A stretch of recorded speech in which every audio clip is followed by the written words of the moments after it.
Assalamualaikum warahmatullahi wabarakatuh. Today we learn about practice set 1.2 question number 8. In triangle LMN, ray MT bisects angle LMN.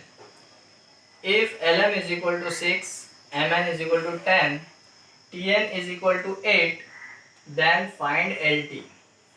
हमको ये कुछ values दिए हुए और LT की वैल्यू फाइंड करना है।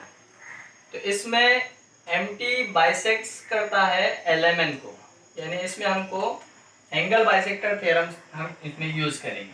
तो एंगल बाइसेक्टर थ्योरम क्या है? जहाँ से जिस एंगल के जो एंगल बाइसेक्ट हुआ है वहाँ से हम शुरू करेंगे, उस साइड से शुरू करेंगे। तो MN upon ML, MN upon LM is equal to, अब पहले हमने MN लिए है तो इस तरफ जो है हम TN लेंगे, NT या TN अपॉन LT। ये है angle bisector theorem, property of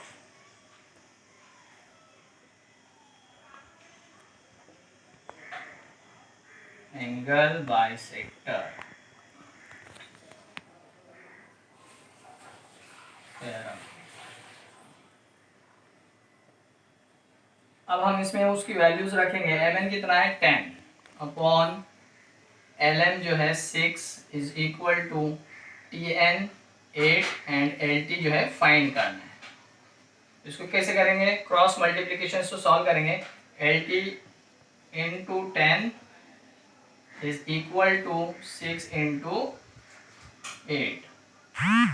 LT यहाँ पे ही रहेगा, is equal to 6 into 8 upon ये 10 मल्टीप्लाई से यहाँ पे डिवाइड में जाएगा।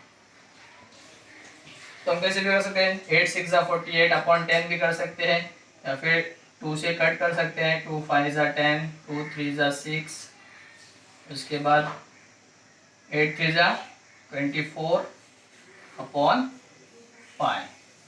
अब इसको कट करेंगे। 5 4 24, 4 बचते हैं, 0 लगाएंगे। 0 लगता है तो पॉइंट लगता है। 5 8 40। LT is equal to 4.8. Therefore LT is equal to 4.8.